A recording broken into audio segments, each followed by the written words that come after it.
You're watching DIYNate. If you enjoy this video, please consider subscribing. Don't forget to tell me about your project in the comments. All right, on this quick episode of DIYNate, I'm showing off how we're gonna change the water filter in my Maytag refrigerator. In case you're wondering, we're gonna be putting in a Whirlpool water filter, something I ordered off of Amazon. You can find a lot of other, somewhat generic water filter brands in your refrigerator. So feel free to check out the link in the video description below. Let me give you the model number while I'm at it. The model number here is gonna be MFI 2665 XEM7. So that's what we're changing out. It's a Maytag Whirlpool brand. And I'm gonna take you through the simple process to change this. A lot of times you'll get a light, something that tells you that it's time to change the water. Here it says replace filter. See that red light coming on? There's also something that says order filter, so it gives you a little bit of time. That being said, I'll also sometimes just reset it and just say, hey, I'm gonna go for another 3 months or however long it's set to.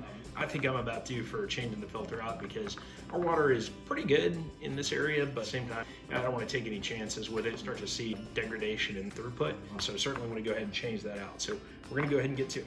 And all you gotta do to do this change out is take that, and there's a little clip there. Simply pull that down, and from here, the filter actually just comes down, and you just turn it. Be careful which direction you turn it. Counterclockwise here, and it'll come out. You'll spill a little water. Probably good to clean that up there, but you can kind of see how that filter comes off. I usually just take the filter over here and drop it in the sink with the dirty dishes and let it drain out so that it's not filling up the trash can with water. And then what we're gonna do is come right back with this other filter. Typically you should run maybe a gallon or two of water through your filter to make sure you get the air out of it, and also make sure there's sediment or anything coming out.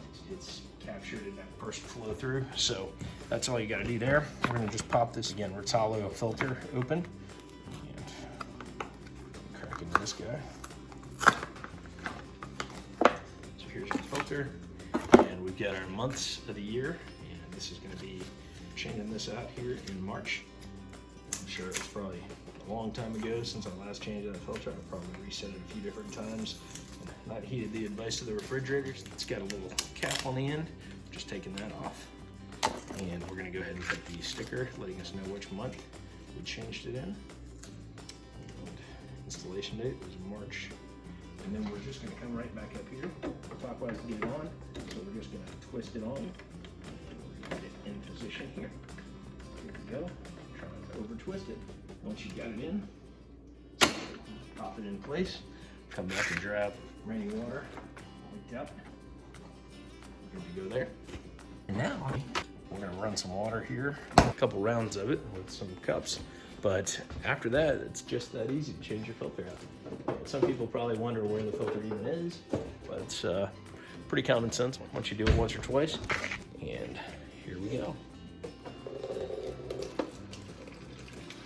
The other trick you want to do is let it run for a second here. You see that sputtering is pretty typical. And it's giving me the hey replace filter blinking light. Kind of knows something's up. And now you're down to a more steady stream here. I'm going to run a couple rounds of this, but I'm also going to show you how to reset the filter indicator so that it knows to let you know next time when you're due for a filter change. So. Okay, there's a filter reset button. You hold it, 1, 2, 3. And then you hear the nice little beep there, and you're good to go. Filter has been reset.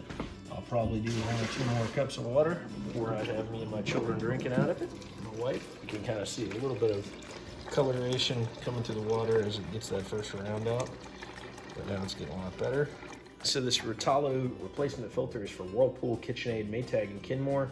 It's a replacement filter, RWF MT8001, and it says replace every 6 months, so I'll expand that a little bit and probably get more like 1.5 to 2 years out of it. But I usually order a 3-pack of these, so I have them on hand, and once I get down to the last one, I'll probably purchase about 3 more, just so I've got them ready to roll. I don't want to get stuck with a bunch of filters, though, if my refrigerator dies between them. Regardless, order you some filters, and keep your refrigerator up and running.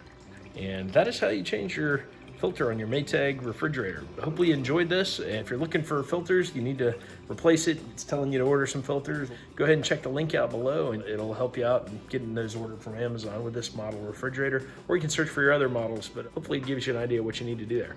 Thanks and have a great day.